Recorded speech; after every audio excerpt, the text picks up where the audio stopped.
యొక్కయో కుమారుని యొక్కయో పరిశుద్ధాత్మ యొక్క నామమున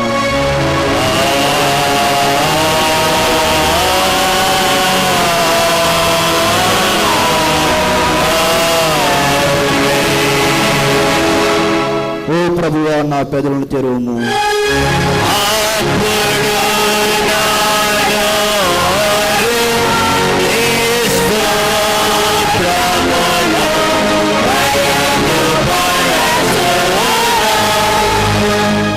ఓ దేవా, నన్ను విడిపించుటకు త్వరగా రమ్ము.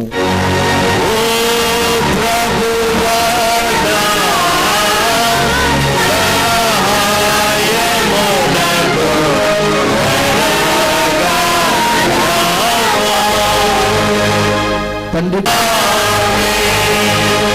దయచేసి కూర్చునండి. ప్రభునందు ప్రియమైన దేవుని బిడ్డలారా, రెంట్లో 15 దినం కొరకు ఏర్పాటు చేయబడిన లేఖన భాగాలు చదువుగా విందాం. పాత నిబంధన పాఠ్య భాగం దానియేలు గ్రంథం 12వ అధ్యాయం 1 నుండి 4 వచనాల వరకు కట్ట శ్రీను గారు చదివి వినిపించాలని మనవి చేస్తూ ఉన్నాను. పత్రిక పాఠ్య భాగం ప్రకటన గ్రంథం 3వ అధ్యాయం 1 నుండి 6 వచనాల వరకు బి సుష్మా గారు చదవాలని మనవి చేస్తూ ఉన్నా. పాత నిబంధన పాఠ్య భాగం శ్రీను.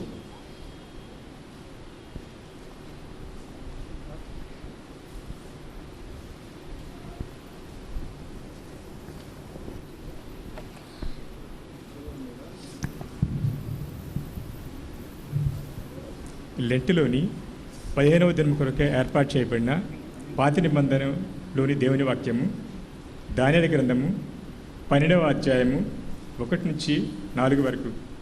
దానియేలు గ్రంథము 12వ అధ్యాయము 1 నుంచి ప్రారంభం. ఆ కాలమందు నీ జనుల పక్షమున నిలిచినట్టి మహా అధిపతియగు మికాయేలు వచ్చును. అప్పుడు నీ జనులు రాజ్యంగా కూడిన కాలం మొదలుకొని ఈ కాలము వరకు ఎన్నటికీ కలుగునంత ఆపద కలుగును. అయితే నీ జనులలో గ్రంథమునందు దాఖలైన వారెవరో వారు తప్పించుకొందరు. మరియు సమాధులలో నిద్రించు అనేకులు మేలుకొందరు. కొందరు నిత్యజమును అనుభవించుటకును, కొందరు నిందల పాలగుటకును, నిత్యముగా హేమిలగుటకును మేలుకొందరు. బుద్ధిమంతులైతే ఆకాశ మండలంలోని జ్యోతులు పోలిన వారై ప్రకాశించెదరు. నీతి మార్గం అనుసరించి నడుచుకున్నట్లు ఎవరు అనేకులు త్రిప్పుదురో వారు నక్షత్రం వలె నిరంతరము ప్రకాశించెదరు. దానియేలు, నీవు ఈ మాటలు మరుగు చేసి అంత్యకాలం వరకు ఈ గ్రంథమును ముద్రింపుము. చాలామంది నలుదిశలు సంచరించినందున తెలివి అదుకుమగినని నాతో మాట్లాడు గాబ్రియేలు అతడు చెప్పాను. ఏర్పాటు చేయబడిన పాత నిబంధన దేవుని వాక్యం ఇంత పర్యంతం. ఓ ప్రభువా, మమ్మను కనికరించు.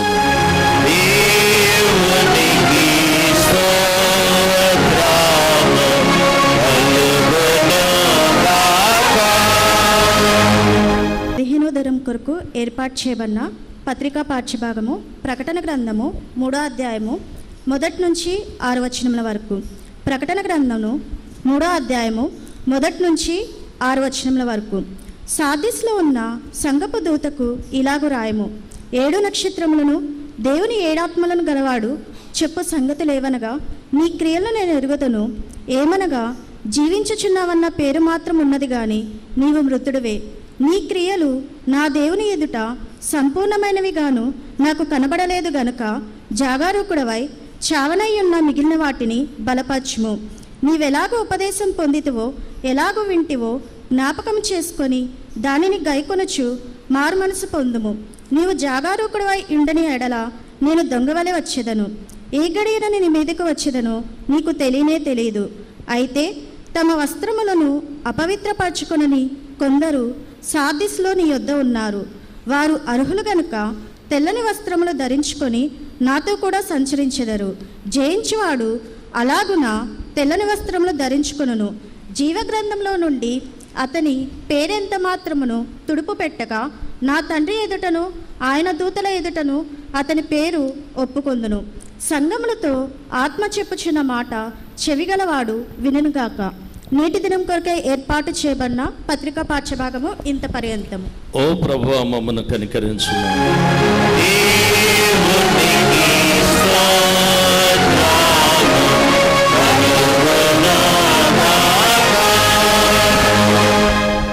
ప్రభునందు ప్రియమైన దేవుని బిడ్డలారా, మరి ఈరోజు లెంట్లో 15వ దినం మనకు వాక్యాన్ని అందించేవారు శ్రీ వై జాన్సన్ గారు మన మధ్యలో ఉన్నారు. వారు పునరుద్ధాన అనుభవం అనే అటువంటి అంశంతో మనకి వాక్యాన్ని అందించడానికి గాను ఆంధ్ర క్రైస్తవ కీర్తన పుస్తకంలో 205వ కీర్తనలోనే 13, 14 వచనాలు పాడి దైవ సందేశంలోనికి వెళదాం.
దేవుని నుండి ప్రభు అయిన యేసుక్రీస్తు నుండి కృపయు సమాధానములు మీకు కలుగునుగాక. ఆమేన్. దయచేసి కూర్చోనండి.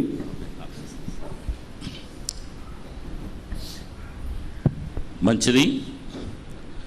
దేవుని పరిశుద్ధ గ్రంథములో నుండి ఒక వచనాన్ని చదువుకుందాము.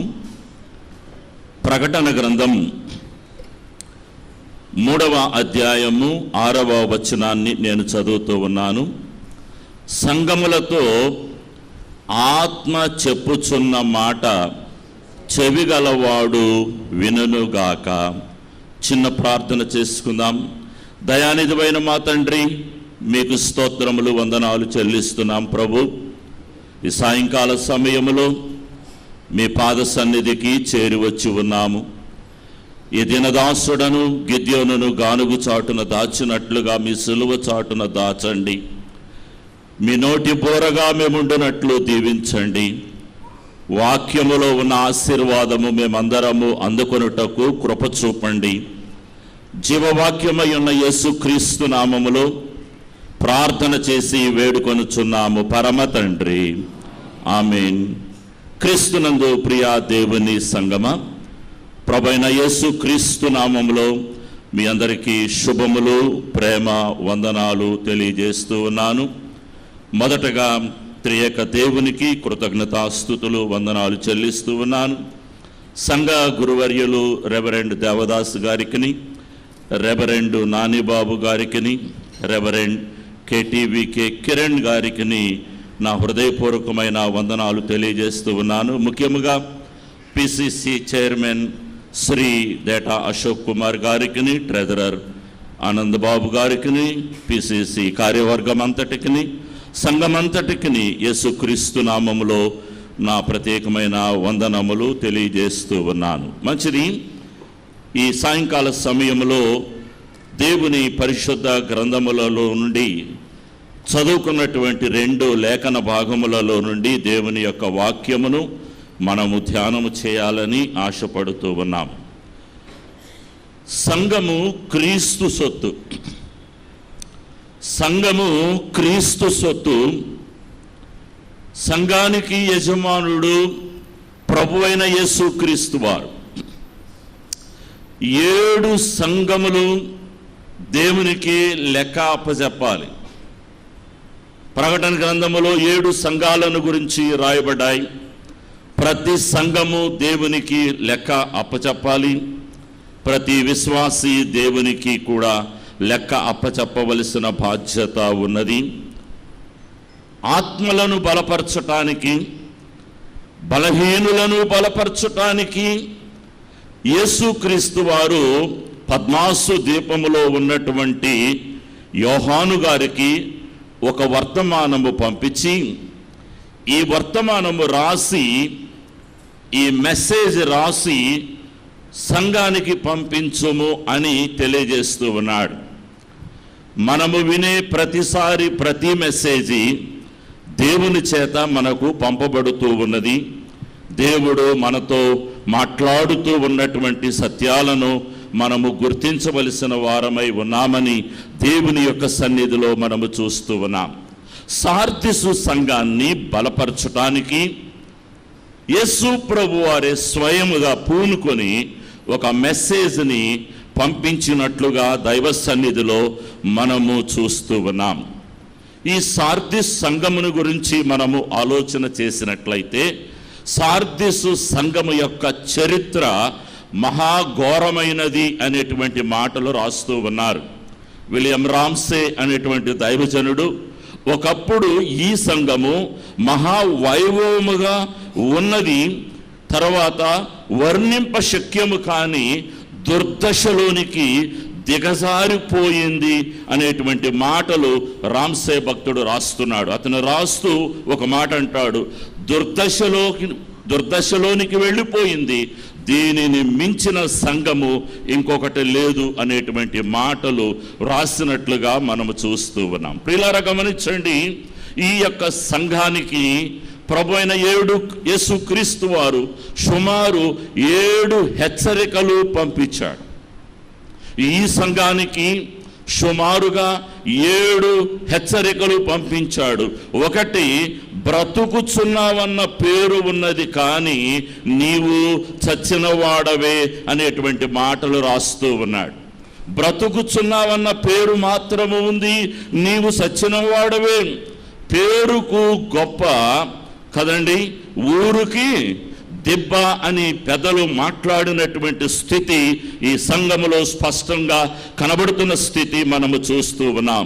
సచ్చిన శవములను పోలి ఉంది ఈ సంఘము అంటూ ఉన్నాడు. సామెతల ప్రసంగి 8:4 అంటాడు, సచ్చిన సింహము కంటే బ్రతికి ఉన్న కుక్క మేలు అంటాడు. కుక్కని ఎవరు లెక్క చేయరు, కానీ చనిపోయిన సింహము కంటే బ్రతికిన కుక్కే మేలు అనేటువంటి మాటలు ఇక్కడ రాయబడినట్లు మనం చూస్తూ ఉన్నాం. ఇంకా మనము చెప్పవలసి వస్తే, పైకి భక్తి కలిగినటువంటి వారి వలె ఉన్నారు, కానీ లోపల దేవుని యొక్క శక్తి వారి జీవితంలో లేదు అని మనము చూస్తూ ఉన్నాం. వారి జీవితంలో పునరుద్ధాన శక్తి లేదు. ఏ మానవుల కొరకైతే యేసు ప్రభు వారు చనిపోయి తిరిగి లేచాడో ఆ పునరుద్ధాన శక్తి ఈ బిడ్డలకు లేదు. పైకి మాత్రము భక్తి కలిగిన వారి వలె ఉన్నారని, దేవుని యొక్క శక్తి వీరి జీవితంలో లేదు అని ప్రభువు మాట్లాడుతున్న సత్యాలను మనము చూస్తూ ఉన్నాం. రెండవది, నీ క్రియలు దేవుని దృష్టిలో సంపూర్ణముగా లేవు. నీ క్రియలు దేవుని దృష్టిలో చాలా బ్యాడ్గా ఉన్నాయి అని దేవుడు మాట్లాడుతున్నటువంటి విషయాలు మనం చూస్తున్నాం. సంపూర్ణంగా లేవు కనుక జాగరూకుడవై చావనై ఉన్న మిగిలిన వాటిని బలపరచుము అనే మాటలు మనము చూస్తూ ఉన్నాం. మూడవది మనము చూసినట్లయితే, ఎలాగూ ఉపదేశము పొందితువో జ్ఞాపకము చేసుకొని తిరిగి ప్రభు యొద్దకు రా అని పిలుస్తూ ఉన్నాడు. దైవ సన్నిధికి వచ్చిన ప్రతిసారి దేవుడు తన సేవకుని ద్వారా ఉపదేశాన్ని పంపిస్తూనే ఉన్నాడు. ఎలాగూ విన్నావో ఒకసారి జ్ఞాపకం చేసుకో, ఏమి విన్నావో ఒకసారి జ్ఞాపకం చేసుకో, మరలా దేవుని సన్నిధికి తిరిగి రమ్మని ప్రభువారి యొక్క ఆహ్వానాన్ని కూడా మనము చూస్తూ ఉన్నాం. మొదట్లో ఎంతో ఉద్రేకపూర్వకంగా ఉంది, పూర్ణ మనసుతో ప్రభువుని వెంబడించింది. రాను రాను సన్నగిలిపోతా ఉన్నట్లుగా మనము దేవుని యొక్క సన్నిధిలో మనము చూస్తూ ఉన్నాము. ఇంకా ముందుకు వెళ్ళినట్లయితే పశ్చాత్తాపపడు, మారు మనసు పొందు, ఖచ్చితమైన తీర్మానము నీ జీవితంలో నీవు కలిగి ఉండు అని దేవుడు వాక్యము ద్వారా మాట్లాడుతూ ఉన్నాడు. ఒకవేళ నీవు మేల్కొనకపోతే దొంగ వచ్చినట్లు నేను నీ మీదకి వస్తాను. సిద్ధపడితే ఆనందమే, ఆశీర్వాదమే, సిద్ధపడకపోతే విషాదము అని అనేకమైన విషయాలు ఆ ప్రభు అయిన యేసు క్రీస్తు వారు ఒక వర్తమానమును పంపించినట్లుగా మనము చూస్తూ ఉన్నాం. ఈ వర్తమానము యొక్క సారాంశమును ఈ రీతిగా నేను ఒక లైన్లో చెప్పాలని నేను ఇష్టపడుతూ ఉన్నాను. అదేమిటనగా, మేలుకో, బలపరుచుకో, జ్ఞాపకము చేసుకో, గాయకొనుము, మారు మనసు పొందుము, గట్టిగా పట్టుకొనుము అనేటువంటి మాటలు ప్రభువైన యేసు క్రీస్తు వారు ఈ సంఘాన్ని హెచ్చరిక చేస్తూ ప్రేమతో వ్రాసినటువంటి మాటలు దైవ సన్నిధిలో మనము జ్ఞాపకము చేయబడుతూ ఉన్నాం. సార్దిసు సంఘానికి గొప్ప పేరు ఉంది, కానీ పని ఉంది, కానీ తగిన జీవితము లేదు. ప్రతి సంఘానికి పేరు ఉండొచ్చు, కానీ పని సరిగా లేదు, తగిన జీవితము లేదు అనేటువంటి సత్యాన్ని మనము చూస్తూ ఉన్నాం. ఇంతకీ సార్దిస్ అంటే అర్థం ఏమిటంటే, శేషము అనేటువంటి అర్థాన్ని మనము చూస్తాము. శేషము అంటే ఇంకొక మాటలో తప్పించుకొనిన వారు అనే మాటలు మనము చూస్తూ ఉన్నాం. పునరుత్థానుడైన యేసుక్రీస్తు వారి యొక్క అనుభవాన్ని ప్రభువు నీకును దయచేయుటకు సిద్ధముగా ఉన్నాడు కనుక వాటన్నిటి నుండి తప్పించుకో. మరణము నుండి తప్పించుకో, నరకము నుండి తప్పించుకో, తీర్పు నుండి తప్పించుకో.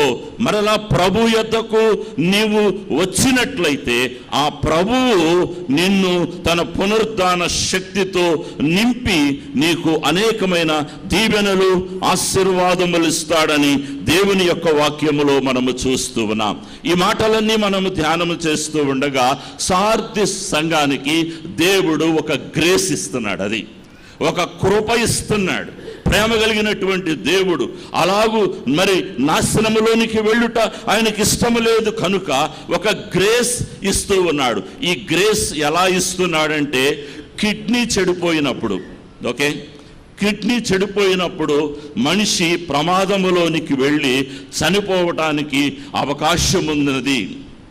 అలాగైతే చెడిపోయినటువంటి కిడ్నీలో ఉన్నటువంటి మనిషి చనిపోవడానికి అవకాశం ఉంది కనుక అతడు బ్రతకాలి అంటే కిడ్నీ ట్రాన్స్ప్లాంటేషన్ అన్నా చేయాలి, లేదా డయాలసిస్ అన్నా చేయవలసి ఉన్నది. కనుక నీకు కిడ్నీ కావాలంటే నేను రీప్లేస్మెంట్ చేస్తాను, నీకు డయాలసిస్ కావాలంటే నేను డయాలసిస్లో నేను నిన్ను నడిపిస్తాను, నిన్ను బ్రతికిస్తాను, నువ్వు మేలుకొనేటట్లు నేను చేస్తానని ప్రభు యొక్క గ్రేస్ ఇక్కడ ఇవ్వబడినట్లుగా మనము చూస్తూ ఉన్నాం. ప్రభు యొక్క తపనంతా ఏమై ఉన్నదంటే, ప్రభు యొక్క ఆశంతా ఏమైనా ఉన్నదంటే, మనము మేల్కొని ప్రభువుని నమ్ముకొని బాప్తిస్మ యొక్క అనుభవం కలిగి, మారు మనసు బాప్తిస్మ యొక్క ప్రభు అనుభవం కలిగి ప్రభు బల్లలో చెయ్యవేస్తూ ఆయన రూపములోనికి మార్చబడాలి. ట్రాన్స్ఫిగరేషన్ అంటారు దీన్ని. Transformation is the different from the transfiguration. Transfiguration అనేటువంటి మాట ఆయన రూపంలోనికి మార్చబడాలి. ఏదో రూపంలోనికి మార్చబడటం దేవునికి ఇష్టం లేదు. నీళ్లు ద్రాక్షారసముగా మార్చబడటం అది సత్యము వేరు, కానీ మన యొక్క రూపాన్ని మనము పోగొట్టుకొని క్రీస్తు యొక్క రూపంలోనికి మనము మార్చబడవలసి ఉన్నది. అలాంటి ఆశ కలిగినటువంటి ఆ ప్రభు దీనాస్థితిలో ఉన్నటువంటి ఆ యొక్క పరిస్థితులలో తుయతైరలో ఉన్నటువంటి సంఘముతో అనేక రీతిలుగా ఆయన మాట్లాడుతూనే వస్తూ ఉన్నాడు. నేను పుట్టినది మొదలుకొని నేటి వరకు నా ప్రభు నాతో మాట్లాడుతూనే వస్తూ ఉన్నాడు. నేను పుట్టినది మొదలుకొని ఈ సంఘములో సుమారుగా 50 సంవత్సరాల నుండి దేవుని యొక్క వర్తమానములు వింటూనే ఉన్నాను. ప్రతి వర్తమానము ఆయన నా కొరకే మాట్లాడాడు. కనుక మన జీవితంలో మరి ఇలాంటి ఆయన ఆశను మనము బ్రతికించాలి, ఆయన కోరికను మనము నెరవేర్చాలి అని మనము చూస్తూ ఉన్నాం. దీని యొక్క సంఘకాలము మనము చూసినట్లయితే 1520 నుండి 1750 వరకు దీని యొక్క సంఘకాలము ఉన్నదని చరిత్రకారులు మనకు తెలియజేస్తూ ఉన్నారు. 1520 నుండి 1750 వరకు ఒక వ్యక్తిని మనము ఖచ్చితంగా జ్ఞాపకం చేసుకోవాలి. ఆయన పేరే సెయింట్ మార్టిన్ లూథర్. ఆయన సంస్కరణలు తీసుకొని వచ్చాడు. ఆయన సంఘములలో ఉద్ధరణ తీసుకొని వచ్చాడు. సంఘములు చనిపోయిన స్థితిలో ఉన్నాయి, పేరుకు మాత్రమే జీవించుచున్న స్థితి ఉన్నది. కానీ చనిపోయిన స్థితిలో, జీవము లేని స్థితిలో ఉన్నటువంటి సంఘాలకు మార్టిన్ లూథర్ గారు చేసినటువంటి కృషి శ్లాఘనీయమైనది అనేటువంటి సత్యాన్ని మనము చూస్తూ ఉన్నాం. బైబిల్ని అందుబాటులోనికి తీసుకొని వచ్చాడనేటువంటి సత్యాన్ని మనము చూస్తున్నాం. జీవోత్సవాలుగా పడి ఉన్నటువంటి అనేక మందిని బైబిల్ ఇచ్చి బైబిల్ యొక్క వెలుగులో, బైబిల్ యొక్క వాక్యములో నడవాలని ఆయన బోధించినటువంటి స్థితిని మనము చూస్తూ ఉన్నాం. ఈ సంఘానికి ఆఖరిగా మనం పేరు పెట్టవలసి వస్తే కొన ఊపిరితో ఉన్న సంఘము, కొన ఊపిరితో ఉన్న సంఘము. రెండవది చావు బ్రతుకులలో ఉన్న సంఘము.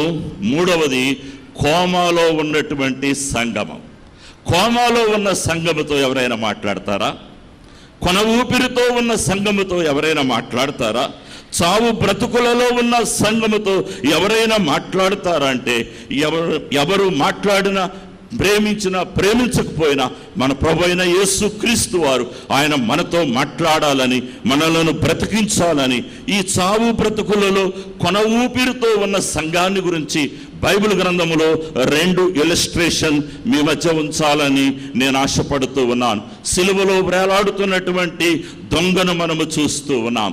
అతనిని కూడా కొట్టారు, గాయపరిచారు, రక్తమంతా కారిపోయింది, శక్తి అంతా హీనమైపోయిన స్థితిలో ఉన్నాడు. 2 దొంగలు ఆ సిలువలో వేలాడుతున్నటువంటి స్థితిని మనమందరము చూస్తూ ఉన్నాము.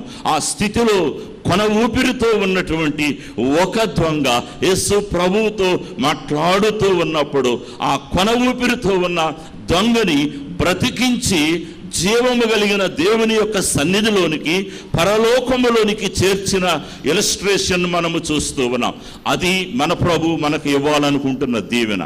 కొన ఊపిరితో ఉన్నప్పటికీ, చనిపోయే స్థితిలో ఉన్నప్పటికీ, కోమా స్థితిలో ఉన్నప్పటికీ మన ప్రభు మనలను చెయ్యి విడిచిపెట్టే దేవుడు కాదు. కనుక ఆయన మన జీవితాలను ఎంతగానో ప్రేమించి కొన ఊపిరిలో నుండి చక్కని ఊపిరిలోనికి, 100% శ్వాసలోనికి మనము రావాలని, జీవములోనికి రావాలని, మనలను బ్రతికించాలని ఆయన పడినటువంటి తపన మహా అద్భుతమైనటువంటి తపన అని మనము చూస్తున్నాం.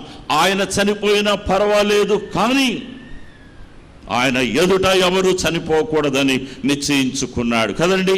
రెండవ ఇలస్ట్రేషన్ మనము చూస్తే గుడ్ సమారిటన్ స్టోరీలో మనము చూస్తాం. మంచి సమరయుడు కథలో మనందరికీ తెలిసిన సత్యం ఏమిటంటే, అతడు దొంగల చేతిలో చిక్కాడు, అతనిని కొట్టివేశారు, భయంకరంగా కొట్టివేశారు. కొర ప్రాణములతో ఉన్నటువంటి వ్యక్తిగా మనము చూస్తున్నాం. ఇంకొక 10 నిమిషాల్లోనూ, అరగంటలోనూ, గంటలోనూ అతను ప్రాణం పోయిద్ది. ఎవరన్నా వస్తున్నారు, ఎవరు పట్టించుకోలేదు. ఎవరు నిన్నెందుకు పట్టించుకుంటారు? ఎవరు నిన్నెందుకు పలకరిస్తారు? ఎవరు ఎందుకు నీకు సహాయం చేస్తారు? కానీ అందరినీ మించిన ఆ ప్రభు అయిన యేసు క్రీస్తు వారు మంచి సమరయుడి రూపములో ఆ దారిని వెళుతూ ఉన్నాడు కదండి. అతడిని లేవదీసినట్లుగా మనము చూస్తున్నాం. అతని దగ్గర ద్రాక్షారసం ఉంది, అతని దగ్గర నూనె ఉంది. ద్రాక్షారసమును నోటిలో పోసాడని నూనెను గాయములలో పోసాడని అతడికి శక్తి వచ్చినప్పుడు అక్కడ నుండి అతడను లేపి పూటకూళ్ళవాని ఇంటికి తీసుకుని వెళ్ళాడని చరిత్రకారులు సుమారుగా ఆ పూటకూలవాణి ఇంటిలో 2 వారాలు ఆ యొక్క మరి దొంగల చేతిలో చిక్కిన వ్యక్తి మరి ఆ ఉన్నట్లుగా మనము చూస్తున్నాం. బాగైపోయాడు, స్వస్థపరచబడ్డాడు, చక్కని ఊపిరి వచ్చేసింది, ఆ గాయములన్నీ మానిపోతూ ఉన్నాయి, బలం వచ్చింది, శక్తి వచ్చింది, ఆరోగ్యం వస్తుంది. అలాంటి ఆత్మీయమైన స్థితిని మన ప్రభువైన యేసుక్రీస్తు వారు అందరికీ అందించాలి అనేటువంటి మాటలు మనము చూస్తూ ఉన్నాం. ఇక్కడ ఒక సత్యాన్ని మనం జ్ఞాపకం చేసుకుందాం. జీవము గల దేవుని సంఘానికి వస్తూ కూడా మనలో ఉన్న లోకాన్ని మనము ఎందుకు తీసుకువేసుకోలేకపోతున్నాము? జీవము కలిగిన దేవుని సంఘానికి వస్తూ కూడా మనలో ఉన్న లోకాన్ని ఎందుకు తీసివేసుకోలేకపోతున్నాం? ఎందుకు ఇంకా లోకాన్ని ప్రేమిస్తూ ఉన్నాం? ఎందుకు లోకాన్ని ఇంకా హత్తుకొని జీవిస్తూ ఉన్నాం? ఈ యొక్క సాయంకాల సమయంలో మన ప్రభువారు మనలను మాట్లాడుతూ ఉన్నాడు. ఒక విచిత్రమైన 2 మాటలు నేను మీకు జ్ఞాపకం చేస్తాను. అదేమిటంటే యోధాపత్రిక 23వ వచనాన్ని మనము చూసినట్లయితే, అగ్నిలో నుండి లాగినట్లు కొందరిని రక్షించండి, అగ్నిలో నుండి లాగినట్లు కొందరిని రక్షించండి. సామెతల గ్రంథము 24:11లో మనము చూసినట్లయితే, నాశనమందు పడుటకు జోగుచున్న వారిని రక్షించవా అని దేవుని వాక్యము మనము చూస్తూ ఉన్నాం. కనుక అగ్నిలో నుండి కొంతమందిని లాగినట్టు రక్షించండి, నాశనమునకు జోగుచున్న వారిని రక్షించండి అని దేవుడు వాక్యము ద్వారా మాట్లాడుతూ ఉంటే, ఈ పని ఎవరు చేయాలి? ఒక పాస్టర్ గారి మీద ఈ పని ఉంది అనుకుంటున్నారా మీరు? ఈ పని ఎవరు చేయాలి? నాశనానికి వెళుతున్న వారిని, అగ్నిలోనికి వెళుతున్న వారిని ఎవరు చేయాలి అని మనము చూసినట్లయితే దానికి జవాబు దానియేలు గ్రంథంలో మనము చూస్తూ ఉన్నాము కదండి. ఏమని రాయబడినటువంటి మాటలు మనము చూస్తూ ఉన్నామంటే, బుద్ధిమంతులైతే ఆకాశ మండలములోని జ్యోతులను పోలిన వారై ప్రకాశించెదరు, నీతి మార్గమును అనుసరించి నడుచుకొనున్నట్లు ఎవరు అనేకులను త్రిప్పుదురో వారు నక్షత్రముల వలె నిరంతరము ప్రకాశిస్తూ ఉన్నారు. పాస్టర్ గారు మాత్రమే కాదు, సంఘ గురువర్యులు మాత్రమే కాదు, రక్షించబడిన ప్రతి విశ్వాసం మీద ఒక భారము ఉన్నది. అగ్నిలోనికి వెళుతున్న వారిని లాగవలసిన బాధ్యత విశ్వాసుల మీద కూడా ఉంది. జీవవాక్యమును చేతబట్టుకొని అనేకుల మధ్యలోనికి వెళ్ళి వారు నీతిలోనికి, నీతి మార్గములోనికి వచ్చినట్లు ప్రతి విశ్వాసి ప్రయత్నము చేయవలసి ఉన్నదని దేవుని వాక్యము ద్వారా మనమంతా కూడా జ్ఞాపకము చేయబడుతున్నటువంటి స్థితిని దేవుని యొక్క సన్నిధిలో మనమందరము జ్ఞాపకం చేయబడుతున్నాం. అక్కడే మనము వాక్యాన్ని గమనించినట్లయితే, మరి ప్రకటన గ్రంథము 3వ అధ్యాయము 6వ వచనాన్ని మనము గమనించినట్లయితే, ఆ సంఘములతో ఆత్మ చెప్పుచున్న మాట చెవిగలవాడు వినుగాక అని మన ప్రభువు తెలియజేస్తూ ఉన్నాడు. సంఘములతో ఆత్మ చెప్పుచున్నటువంటి మాటలు చెవిగలవాడు వినుగాక. ఈ రాత్రి దేవుడు మన చెవుల గురించి ఆయన మాట్లాడుతూ ఉన్నాడు. వారి చెవులు వినుటకు మందములై ఉన్నవి అన్నాడు. ఎంత మందములై ఉన్నాయంటే, 20-30 సంవత్సరాల నుంచి మందిరానికి వచ్చినా మనం రక్షణ పొందం, మనం మారు మనస్సు పొందం, ప్రభువుని హత్తుకోము. వారి చెవులు మందములై ఉన్నాయి. చెప్పారు చెబుతూనే ఉన్నారు. మనం చనిపోయే వరకు దేవుని మాటలు మనకు వినబడుతూనే ఉన్నాయి. కనుక మీరు వినుట మట్టుకు విందురు గాని గ్రహింపరు అని దేవుని యొక్క సన్నిధిలో మనం జ్ఞాపకం చేయబడుతూ ఉన్నాం. ఒక యూనివర్సిటీ ప్రొఫెసర్ 3 పుర్రెలను తీసుకొచ్చి టేబుల్ మీద పెట్టి స్టూడెంట్స్ని అడిగాడు, ఈ 3 పుర్రెలలో తెలివి కలిగిన పుర్రేదో చెప్పమన్నాడు. బ్రతికిన మనుషులను తీసుకొని వచ్చి నిలబెడితే తెలివి కలిగిన మనుషుడు ఎవరో కాస్తా కోస్తో చెప్పొచ్చు. అసలుకి ఈయనకు తెలివి ఉందంటారా? అని స్టూడెంట్స్ అనుకుంటా ఉంటే ఒక అబ్బాయి లేచి అన్నాడట, మాస్టర్ గారు నేను చెప్తాను అన్నాడట, అన్నిటికంటే లావుగా ఉంది పుర్రె, అది తెలివి కలిగిందండి అన్నాడట. దానికి లాజిక్ చెప్పాడు. కాదు కాదు, ఇంకొకళ్ళు లేచి అన్నాడట, అన్నిటికంటే సన్నంగా ఉంది, ఆ పుర్రె తెలివి కలిగిన వాడు అన్నాడట. మూడోవాడు వచ్చి, కాదు మాస్టర్, రెండు లావుగా కాకుండా సన్నగా మీడియంగా ఉన్న పుర్రె తెలివి కలిగినటువంటి వాడు అన్నాడట. ఇంకొక స్టూడెంట్ ఏం చేశాడంటే, మాస్టర్ నేను చెప్తాను అన్నాడట. చెప్పరా అన్నాడట. వాడు వస్తూ ఏం చేశాడంటే ఒక సన్నటి తీగ తీసుకొని వచ్చాడు, ఇనప తీగ. ఈ ఇనప తీగని మొదటి పుర్రెలో చెవులో ఇలా పెట్టి ఇలా నెడుతూ ఉన్నాడు. ఈ ఇనప తీగ ఇటు నుంచి బయటకు, ఈ చెవులో నుంచి బయటకు వచ్చింది. అప్పుడు వాడు అన్నాడు, వీడు తెలివి తక్కువ వాడు సార్ అన్నాడు. ఓకే, రెండవ పుర్రెలోనికి చెవులోనికి తీగ పెట్టాడు. అలా నెడుతూ ఉంటే ఆ తీగ అలా పైకి వెళ్ళింది. వీడు మొదటి వాడి కంటే కొంచెం తెలివి కలిగిన వాడండి, వీడు బుర్రలోనికి దేవుని వాక్యము వెళ్ళిందండి అన్నాడు. మూడో వాడి చెవులో తీగ పెట్టి ఇలా నెడుతూ ఉంటే ఆ ఇలా కిందకు వెళ్ళిందంట. అప్పుడు అన్నాడట, వీడు ఈ ముగ్గురు అందరికంటే వీడు తెలివి కలిగిన వాడురా అని చెప్పాడంట. ఎలా చెప్పావు అంటే ఆ మాటలు మీకు అర్థం అవటానికి ఈ రీతిగా నేను మీకు జ్ఞాపకం చేస్తున్నాను. ఇది హ్యాండ్, ఇది ఓకే, ఇది బైబిల్. రెండింటిని కలిపి చెప్పండి. ఇది హ్యాండ్, ఇది బైబిల్. రెండింటిని కలిపి చెప్పండి, hand Bible. Okay, hand Bible అర్థమవుతుంది కదా. ఈ హ్యాండ్ బైబిల్ హెడ్లోకి వెళ్ళాలి, హెడ్ బైబిల్ అవ్వాలి అది. ఈ హెడ్లోనికి వెళ్ళిన బైబిల్ హార్ట్లోనికి వెళ్ళాలి. బైబిల్ ఎంతసేపు చేతిలో ఉన్న ఉపయోగం లేదు. బైబిల్ ఎంతసేపు బుర్రలో ఉన్నా తలలో ఉన్నా ఏమీ ఉపయోగం లేదు. ఈ బైబిల్ హార్ట్లోనికి వెళ్ళాలి. వెళ్ళిందా? ఈ వాక్యము హార్ట్లోనికి వెళ్ళిందా? నీ హృదయం అనే పలక మీద దేవుని యొక్క వాక్యాన్ని రాసుకొని నువ్వు జీవిస్తూ ఉన్నావా? చక్కగా వింటూ ఉన్నావా? మరియమ్మ వలె దేవుని మాటలు భద్రం చేసుకొని వాటిని నెమరవేసుకుంటూ వాక్యానుసారమైన జీవితము మనము జీవిస్తూ ఉన్నామా అని దేవుని యొక్క సన్నిధిలో మనమందరము జ్ఞాపకము చేయబడుతున్నాం. కనుక బైబిల్ మన హృదయములోనికి వెళ్ళాలి. బైబిల్ యొక్క సారము మన హృదయములోనికి వెళ్ళాలి.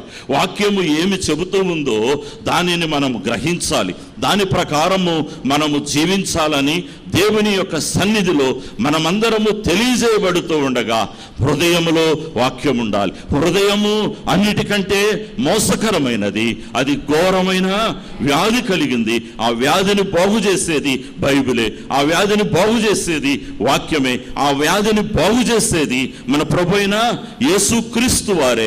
మనము చక్కగా బాగుపడి దేవుని బిడ్డలముగా పరిశుద్ధులముగా జీవించుట దేవునికి ఇష్టమై ఉన్న కార్యమని దేవుని యొక్క గ్రంథములో నుండి మనమందరము కూడా జ్ఞాపకం చేయబడుతున్నాం.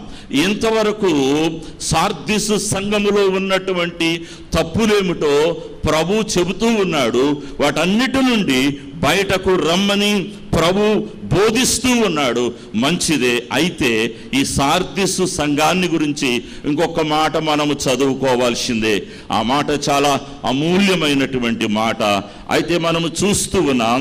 4వ వచనం చూడండి, 3-4. అయితే తమ వస్త్రములను అపవిత్ర పరచుకొనని కొందరు సార్దిసులో నీ యొద్ద ఉన్నారు. వారు అర్హులు కనుక తెల్లని వస్త్రములు ధరించుకొని నాతో కూడా సంచరించెదరు. జయించువాడు అలాగున తెల్లని వస్త్రములు ధరించుకొనును.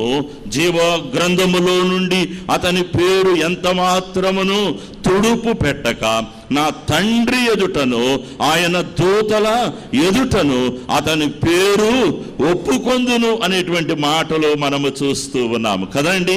సార్దిస్సులో తప్పులు ఉన్నాయి. ఒక చక్కని మెప్పు ఉన్నట్లుగా మనము చూస్తున్నాం, ఒక చక్కని మంచి స్థితి ఉన్నట్లుగా మనము చూస్తూ ఉన్నాం. అయితే తమ వస్త్రములు అపవిత్ర పరచు కొనని కొందరు ఉన్నారు. It's a very beautiful sentence. Of all the lines, the words written in the book of Revelation,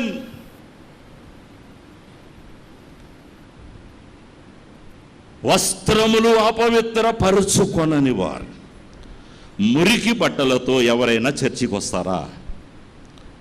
అందరు కలిసి నో అని చెప్పండి. మురికి బట్టలతో ఎవరైనా చర్చికి వస్తారా? ఎవ్వరూ రారు. మరి మురికి హృదయంతో వస్తారా? అదే ప్రభు మాట్లాడుతున్నాడు. మురికి వస్త్రాలు ఎవరు దేవుని సన్నిధికి రారు. సాధ్యమైనంత వరకు శుభ్రం చేసుకుంటారు. మరి మురికి హృదయం ప్రభు శుభ్రం చేస్తానంటున్నాడు. మంచి వస్త్రాలతో దేవుని మందిరానికి రావాలి. మంచి హృదయముతో, పరిశుద్ధమైన హృదయముతో దేవుని మందిరములోనికి రావాలి. అప్పుడు మనము ఆరాధిస్తూ ఉంటే ప్రభువుకి సంతోషంగా ఉంటుంది, ఆనందముగా ఉంటుంది. మన జీవితాలు కూడా సంతోషముగా ఉంటుంది, ఆనందముగా ఉంటుందని దేవుని యొక్క సన్నిధిలో మనమంతా జ్ఞాపకము చేయబడుతున్నాం. ఈ వస్త్రములను అపవిత్రపరచుకొనని కొందరు తెల్లని వస్త్రాలు వారికి ఇవ్వబడ్డాయి. వారికి ఇవ్వబడిన బహుమానాలు ఎలాగూ మీకు జ్ఞాపకం చేస్తాను. ఒకటి, తెల్లని వస్త్రాలు ఇవ్వబడ్డాయి. రెండవది, నాతో కూడా సంచరించెదరు. మూడవది, జీవ గ్రంథములో నుండి వారి పేరు ఎంత మాత్రము తుడిపి పెట్టను. నాలుగవది, నా తండ్రి ఎదుట, దేవదూతల ఎదుట వారి పేరు. What are the blessings, what are the బెనెడిక్షన్స్.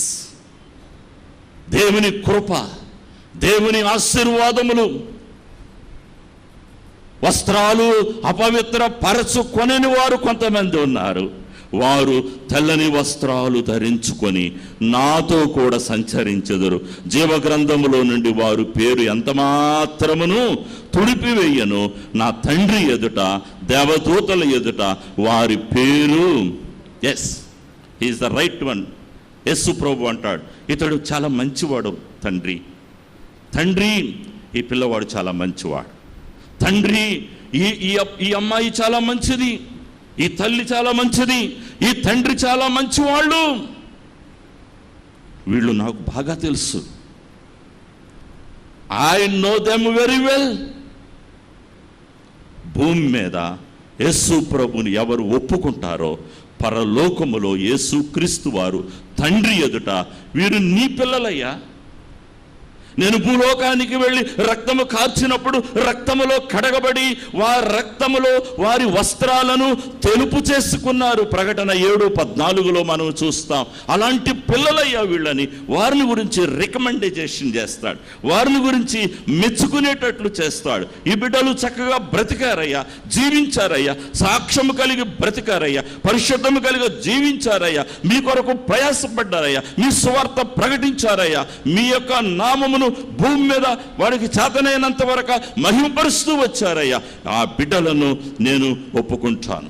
అమెరికాలో ఒక దైవజనుడు, రాబర్ట్ లీ అనేటువంటి ఒక దైవజనుడు ప్రసంగం చేస్తూ ఒక చిన్న కథ ఈ రీతిగా చెప్పినట్లుగా మనము చూస్తూ ఉన్నాం. ఒక భార్యాభర్తలు ఇద్దరు కారులో వెళుతూ ఉండగా ఒక పిల్లవాడు ఆ యొక్క రోడ్డు మీద పడిపోయి ఉన్నాడు. అడుక్కునే స్థితిలో ఉన్నాడు, బట్టలన్నీ మురికైపోయిన స్థితిలో ఉన్నాడు, దీనావస్థలో ఉన్నాడు, బలహీనంతో ఉన్నాడు, అనారోగ్యముతో ఉన్నాడు. ఈ తల్లిదండ్రులకు ఆ బిడ్డను చూసి జాలి వేసింది. కారు ఆపి ఆ బిడ్డను వారి కారులో ఎక్కించుకొని వారి ఇంటికి తీసుకుని వెళ్ళి బట్టలన్నీ మార్చేసి శుభ్రంగా స్నానం చేయించి మంచి ఆహారం ఆ బిడ్డలోకి పెట్టి మంచి సూట్ ఒకటి కుట్టించి వేశారట. ఆ అబ్బాయి మంచి సూట్ ఒకటి కుట్టించి వేశారు. సాయంకాలం వచ్చింది. రాత్రి పండుకునేటప్పుడు సూటు మీద ఎవరు పండుకోరు. ఏ బట్టల మీద పండుకుంటారు? నైట్ డ్రెస్ ఉంటుంది కదా, పగలేసుకునే డ్రెస్ వేరుగా ఉంటుంది, నైట్ వేసుకునే డ్రెస్ వేరుగా ఉంటుంది. నైట్ డ్రెస్ వేసుకోమని ఆ తల్లిదండ్రులుగా ఉన్న తల్లిదండ్రులు చెబితే ఆ పిల్లోడికి ఇష్టం లేదు. అయ్యా తెల్లారిన తర్వాత నైట్ డ్రెస్ తీసేసి మళ్ళా సూట్ వేసుకుందులే అని నచ్చ చెప్పారు. వాడికి సెసేమిరా అంటే ఇష్టం లేదు. ఏదో పెద్దవాళ్ళు చెప్పారు కాబట్టి ఆ సూట్ తీసి పక్కన పెట్టేసి నైట్ డ్రెస్ వేసుకొని పండుకొని రాత్రుల్లో ఇలా కలవరిస్తూ ఉన్నాడు. ఏమని కలవరిస్తున్నాడంటే, ప్రభువా నా బట్టలను కాపాడు, నా బట్టలను కాపాడు, నా బట్టలను కాపాడు, జాగ్రత్తగా చూసుకోయ్యా. అవి నాకు కావాలయ్యా, అవంటే నాకు ఇష్టమయ్యా. ఆ బట్టలు ఆ బట్టలు ఆ బట్టలు. అలాగైతే ప్రభు మనకిచ్చిన రక్షణ వస్త్రాలను మనం కాపాడుకోవాలి. ప్రభు మనకిచ్చిన రక్షణ వస్త్రాలను గురించి కలవరిస్తూ ఉండాలి. ఈ వస్త్రాలు ఎప్పుడూ తెల్లగానే ఉండాలయ్యా, పరిశుద్ధముగానే ఉండాలయ్యా, నీతిగానే ఉండాలి ప్రభువా. ఈ వస్త్రాలను నేను కాపాడుకుంటాను ప్రభువా. ఈ వస్త్రాలను కాపాడుకోవటానికి నాకు తగిన శక్తి దయచే ప్రభువా అని అతడు ప్రార్థన చేస్తున్నట్లుగా మనము కూడా ఎల్లవేళలా ప్రతిసారి మన వస్త్రాలను తీసుకొని ఏమైనా మురికి అంటిందా అని చాలా జాగ్రత్తగా మనము పరిశీలన చేస్తూ, ఏ మురికి, నేను ఒక మాట తెల్లని వస్త్రాల గురించి ఒక మాట చెప్తాను. తెల్లని వస్త్రాలు బస్సులో ఎక్కితే, బస్సులో ఎక్కి కూర్చునేటప్పుడు కూడా ఎలా పడితే అలా కూర్చోము. బస్సులో ఒక రాడ్ ఉంటుంది, దానికి ఆనుకొని ఉంటామా? తెల్లని వస్త్రాలు వేసుకుంటాం. బస్సులో ఒకవేళ కూర్చోవలసి వస్తే హ్యాండ్ కర్చీఫ్ తీసి అదంతా శుభ్రంగా తుడిచి హ్యాండ్ కర్చీఫ్ అక్కడేసి చాలా జాగ్రత్తగా వేసి పక్కన వాళ్ళు కూడా తగలకుండా ఎంతగానో మనం కాపాడుకుంటూ ఉంటాం. కానీ రక్షణ వస్త్రాలను కాపాడుకోవలసిన బాధ్యత మన మీద ఉన్నది. అవి అపవిత్రము కాకుండా చూసుకోవలసిన బాధ్యత మన మీద ఉన్నది. ఆ రక్షణ వస్త్రాలు నీవు కానీ కలిగి ఉంటే దేవునితో సంచరిస్తావు, పరదైసులో సంచరిస్తావు, పరలోకములో సంచరిస్తావు, ఉద్యానవనములో సంచరిస్తావు. ఆ ప్రభు ఎక్కడ సంచరిస్తూ ఉంటే నీవు కూడా అక్కడ సంచరించి ఉండేటువంటి భాగ్యము రక్షణ వస్త్రాలలో ఉన్నది. కనుక నీ వస్త్రములు, నీకు ఇచ్చిన రక్షణ వస్త్రములు, నీకు ఇచ్చిన నీతి వస్త్రములు, నీకు ఇచ్చిన ఉల్లాస వస్త్రములు, నీకు ఇచ్చిన ఆనంద వస్త్రములు నీకు ఎల్లవేళలా నువ్వు కాపాడుకుంటూ ఉండాలి. పెండ్లి విందులోనికి వెళ్ళినప్పుడు నువ్వు పెండ్లి సూటు లేకుండా ఎందుకు పెండ్లి విందులో కూర్చున్నావు అన్నాడు. పరలోకములోనికి వెళ్ళాలంటే పరలోకానికి ఒక సూట్ ఉంది, ఆ సూటును వేసుకోవాలి. ఆ వేసుకొని ప్రభువుతో జీవించాలి. అది మైలపడకుండా నీ జీవితంలో నీవు చూసుకోవాలని దేవుని యొక్క వాక్యములో మనము ఈ రీతిగా మనము చూస్తూ ఉన్నాం ప్రియులారా. అలాగైతే 7:14 ఒక మాట చదువుకుందాం. తర్వాత నేను 1-2 విషయాలు చెప్పి నేను వాక్యాన్ని ముగిస్తానని నేను మీకు తెలియజేస్తున్నాను. 7:14 మనము చూసినట్లయితే, నేను అయ్యా నీకే తెలియననగా అతడు ఎలాగూ నాతో చెప్పెను, వీరు మహాశ్రమల నుండి వచ్చిన వారు గొర్రెపిల్ల రక్తములో తమ వస్త్రములను ఉదుగుకొని వాటిని తెలుపు చేసుకున్నారు. ఎవరికైనా తెల్లని వస్త్రాలు కావాలి అంటే గొర్రెపిల్ల రక్తములో ఉదుక్కోవాలి. వేరొక ట్రాన్స్లేషన్లో జాడించుకోవాలి. జాడించుకోవాలి అంటే మీలో చాలామందికి తెలుసు అనుకుంటాను. వస్త్రాలు ఉతికిన తర్వాత, ఇప్పుడేమో సంగతి నాకు తెలియదు కానీ పూర్వకాలంలో కనీసం 2 సార్లైనా 3 సార్లైనా జాడిస్తారు. ఓకే, 2 సార్లైనా 3 సార్లైనా జాడిస్తారు. ఎందుకు జాడిస్తారంటే అందులో ఉన్న మురికంతా పోవాలి. నేను ఒక్కసారి అలా ఉతికి ఆరేసా బట్టలు. మా అమ్మ కంపెనీ పనికి వెళ్ళేటప్పుడు ఇంట్లో పనులన్నీ చేశాను, ఆఖరికి బట్టలు కూడా ఉతికాను. నేను అందరి బట్టలు నేను ఉతికాను. ఒకసారి మరి ఉతికి హడావుడిగా ఆడుకోవాలి కదా పిల్లలతోటి, ఉతికి అలాగ పిండేసి ఆరేసిన తర్వాత మా పక్కింటి ఆవిడ ఒక ఆమె నా మీద కంప్లైంట్ చేసింది, మీ కుమారుడు బట్టలను జాడించలేదు. అందుకు కూడా కొట్టిందండి మా అమ్మ నన్ను. బట్టలు జాడించకుండా ఆరేస్తావా అని కొట్టింది. అప్పుడు కూడా కొట్టింది. మా అమ్మ కొట్టినన్ని దెబ్బలు ఎవరు కొట్టలేదు. నేను బాగుపడినంతగా ఎవరు బాగుపడలేదని చెప్తాను. ప్రతిదానికి కొట్టేది, ప్రతిదానికి పాఠం నేర్పించేది. ఆ గొర్రెపిల్ల రక్తములో కడగబడిన వస్త్రాలు, తెల్లని వస్త్రాలు మనము ధరించుకున్నటువంటి వారమై. ఆఖరిగా ఒక మాట చెప్పి నేను ముగిస్తాను. విలియం కౌపర్ అనేటువంటి పేరు మీరు ఎవరైనా వినుంటే అతని గురించి ఒక మాట నేను ఈ రాత్రి మనకు అవసరమైనటువంటి మాట నేను మీకు జ్ఞాపకం చేస్తాను. ఆంధ్ర క్రైస్తవ కీర్తన పుస్తకంలో 343వ పాట అతను రాశాడు. ఇమ్మానుయేలు రక్తము ఇంపైన ఊట అని మనము చూస్తున్నాం. ఈ విలియం కౌపర్ యవన కాలంలో ఒక లవ్లో పడిపోయాడు. లవ్ ఫెయిల్ అయింది. 18 సంవత్సరాలు పిచ్చి ఆసుపత్రిలో ఉన్నాడు. లవ్ ఫెయిల్ అయితే 18 సంవత్సరాలు ఏం కర్మ, 100 సంవత్సరాలైన పిచ్చి ఆసుపత్రిలోనే ఉంటా. అవును, ఈ లోక లవ్లు ఫెయిల్ అవుతాయి, ఖచ్చితంగా ఫెయిల్ అవుతాయి, దాంట్లో డౌట్ ఏం లేదు. దేవుని ప్రేమ ఎప్పటికీ ఫెయిల్ కానే కాదు. పిచ్చాసుపత్రిలో ఉన్నాడు, అతనికి ఒక క్రిస్టియన్ డాక్టర్ కౌన్సిలింగ్ ఇచ్చాడు. క్రిస్టియన్ డాక్టర్ కౌన్సిలింగ్ ఇచ్చాడు. పిచ్చంతా పోయింది, మామూలు మనిషి అయిపోయాడు, మారు మనసు పొందాడు, రక్షించబడ్డాడు, బాప్తిస్మం తీసుకున్నాడు. ప్రభు బల్లలో చెయ్యి వేస్తూ ఈ పాట రాశాడు. ఏమిటా పాట అంటే, ఇమ్మానుయేలు రక్తము ఇంపైన ఓట. ఈ పాట రాసి నేటికి 250 సంవత్సరాలైంది. ఒక సెలబ్రేషన్ చేసుకుంటూ వాళ్ళు ఈ పాటను జ్ఞాపకం చేసుకుంటున్నారు.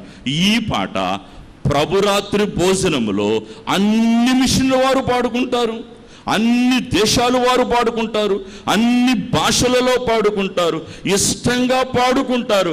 పాడుకుంటూ ప్రభు బల్ల యొద్దకు వస్తారు. వారంత ధన్యులని ప్రభు పేరట నేను మీకు జ్ఞాపకం చేస్తున్నాను. మనము కూడా రక్షణ అనుభవం కలిగి, మారు మనస్సు యొక్క అనుభవం కలిగి, బాప్తిస్మం యొక్క అనుభవం కలిగి ప్రభు బల్లలో చెయ్యి వేస్తూ నిత్యము పాడుకోవలసిన ఒక పాట, ఇమ్మానుయేలు రక్తము. ఇమ్మానుయేలు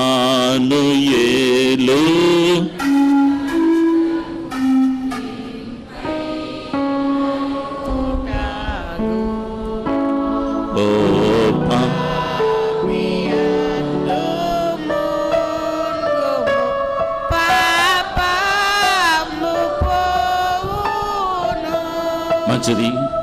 తదాస్తు. దైవాశీర్వాదములు. అందరికీ ప్రేమ వందనాలు. సమస్త జ్ఞానమునకు మించిన దేవుని సమాధానం యేసుక్రీస్తు వలన మీ హృదయములకు తలంపులకు కావలి ఉండును గాక.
దయచేసి కూర్చునండి. ప్రభునందు ప్రియులారా, ఈరోజు మనకి వాక్యాన్ని అందించినటువంటి జాన్సన్ గారికి నిండు వందనాలు తెలియజేస్తూ ఉన్నాను. అలాగే ప్రకటన గమనించాలి. మల్లెల ఎలిజబెత్ రాణి గారి యొక్క కుమారుడు మల్లెల త్రివేణి యొక్క జన్మదినాన్ని పురస్కరించుకొని మరి కమ్యూనియన్ కొరకు 10 ద్రాక్ష రసం బాటిల్స్ ఇవ్వటం జరిగింది. వారికి నిండు వందనాలు తెలియజేస్తూ ఉన్నాను. అదేవిధంగా రేపు మనకి వాక్యాన్ని అందించేటువంటి వారు డి రేచల్ జ్యోతి గారు రేపు మనకి వాక్యాన్ని అందిస్తారు. ప్రార్థన చేసుకుని కమ్యూనియన్ సర్వీస్లోనికి ప్రవేశిద్దాం.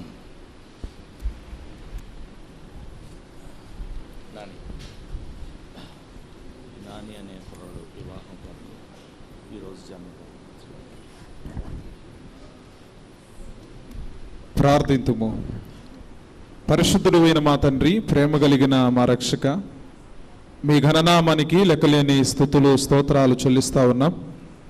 ఈ మండలకాలపు ధ్యానాల్లో 15వ దినము ఈ రాత్రి కాల వేళ మమ్మల్ని అందరినీ కూడా మీ సన్నిధిలో సమకూర్చారు.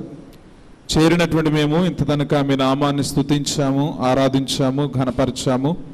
మీ దాసులను మీ పక్షంగా నిలవబెట్టుకుని మాట్లాడినటువంటి మాటలను బట్టి మీ వందనాలు చెల్లిస్తూ ఉన్నాం. విత్తబడినటువంటి వాక్యము ప్రతి ఒక్కరి హృదయములో భద్రపరచుకుని వాక్యానుసారమైనటువంటి జీవితాన్ని బిడ్డలు కలిగి జీవించుటకు మీ కృపా సహాయమును చేరిన ప్రతి ఒక్కరికి కూడా మీరు అనుగ్రహించమని ప్రార్థిస్తూ ఉన్నాం. మా సెయింట్ మార్క్స్ దేవాలయం కలిగిన ప్రతి కుటుంబాన్ని కూడా మీ కృపలో జ్ఞాపకం చేసుకుని దేవా, మా సంఘ చైర్మన్ గారిని బట్టి, ట్రెజరర్ గారిని బట్టి, పిసిసి ఎల్సిసి సభ్యులు వారి కుటుంబాల కొరకే ప్రార్థిస్తూ ఉన్నాం. ఇంత కనుక మీ కృపలో మీ యొక్క రెక్కల నీడలో భద్రపరుస్తూ వచ్చారు.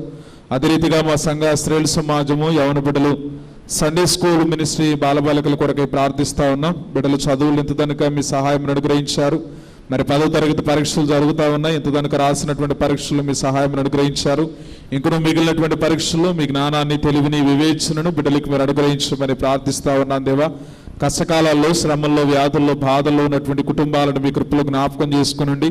మా సంఘంలో ఉన్నటువంటి బిడ్డలు ప్రభా, ఆయా ప్రదేశాల్లో, ఆయా రాష్ట్ర దేశ విదేశాల్లో విద్య నిమిత్తమై, ఉద్యోగం నిమిత్తమై, వ్యాపారం నిమిత్తం ఉంటూ ఉండగా మీ సన్నిధి వార్త ఉంచమని ప్రార్థిస్తూ ఉన్నాం. ఈ ఆరాధనలో చేరింతదనుక మీ నామాన్ని స్తుతించిన మా సంఘ కోయర్ బృందాన్ని బట్టి ప్రార్థిస్తా ఉన్నాం. వారికి ఇచ్చినటువంటి చక్కటి స్వరాలతో మీ నామాన్ని స్తుతించారు. సంగీతాన్ని అందించినటువంటి మీ దాసులను మీ కృపలో జ్ఞాపకం చేసుకుని ఆశీర్వదించమని ప్రార్థిస్తా ఉన్నాం. సెక్షన్స్ను, వారికి కుటుంబాలను, వారి పరిచర్యలు మీరు తోడుగా ఉండమని ప్రార్థిస్తా ఉన్నాం. విశేషంగా మరి ప్రార్థన అవసరతలు కోరినటువంటి ప్రియులు ఏసేపు హేమలత గారి యొక్క కుమారుడు నాని కొరకై ప్రార్థిస్తున్నాం. మరి వివాహం కొరకై కుటుంబం ప్రభా ఎంతగానో ఎదురు చూస్తూ ఉంది. సాటైనటువంటి సహాయాన్ని మీ ద్వారా బిడ్డలకు మీరు అనుగ్రహించమని ప్రార్థిస్తా ఉన్నాం. అదే రీతిగా మల్లెల ఎలిజబెత్ రాణి గారి యొక్క కుమారుడు మల్లెల త్రివేణి కుమార్ పుట్టినరోజు సందర్భంగా మరి దినాన కమ్యూనియన్ కొరకై 10 వైన్ బాటిల్ను సిద్ధపరిచినటువంటి వారుగా ఉన్నారు. మరొక సంవత్సరం అనేటువంటి దయాకిరీటాన్ని పొందినటువంటి మీ బిడ్డను మీ కృపలో జ్ఞాపకం చేసుకుని తను చేయించినటువంటి ప్రతి పని పాటలు మీరు తోడుగుండి కుటుంబాన్ని మీరు ఆశీర్వదించమని ప్రార్థిస్తా ఉన్నాం. ఎందరైతే ఈ మండలకాలపు ధ్యానాల్లో ఉపవాసములుండి కన్నీరు విడిచి ప్రార్థిస్తున్నటువంటి వారుగా ఉన్నారు, వారి ప్రార్థనను పరమందుండి మీరు ఆలకించి తగు సమయంలో గొప్ప కార్యాలు బిడ్డల జీవితాల్లో మీరు జరిగించమని ప్రార్థిస్తా ఉన్నాం. ఈ ఆరాధన ముగించుకుని మరి సంస్కారపు ఆరాధన కొరకై బిడ్డలు సిద్ధపడుతూ ఉండగా మీ శరీర రక్తాల్లో ఎందరైతే పాల్గొందుతున్నటువంటి వారుగా ఉన్నారో వారిలో ఉన్నటువంటి పాప రోగములన్నిటిని కూడా మీరు విడిపించి పరిశుద్ధతలో బిడ్డలు కలిగి జీవించడానికి మీ కృపా సహాయం అనుగ్రహించి ఈ రాత్రి దీవెనలతో ఆశీర్వాదములతో బిడ్డలను మీరు నింపి బలపరచమని యేసు నామములో ప్రార్థన చేయుచున్నాము తండ్రి. ఆమేన్. పరలోకమందున్న మా తండ్రి, నీ నామం పరిశుద్ధపరచబడుగాక, నీ రాజ్యము వచ్చుగాక, నీ చిత్తం పరలోకమందు నెరవేర్చినట్లు భూమి యందును నెరవేరునుగాక. మా అనుదిన ఆహారము నేడు మాకు దయచేయము. మా ఎడల అపరాధం చేసిన వారిని మేము క్షమించి ఉన్న ప్రకారము మా అపరాధములను క్షమించుము. శోధనలోనికి తీగ దుష్టు నుండి మమ్ములను తప్పించుము. రాజ్యమును, శక్తియు, మహిమయు నిరంతరము నీవే ఉన్నవి. ఆమేన్. ప్రభు నిన్ను ఆశీర్వదించి నిన్ను కాపాడునుగాక. ప్రభు నీకు తన సన్నిధిని ప్రకాశింపజేసి నిన్ను కరుణించునుగాక. ప్రభు నీ మీద తన సన్నిధి కాంతును ఉదయింపజేసి నీకు సమాధానము కలుగ చేయునుగాక. ఆమేన్.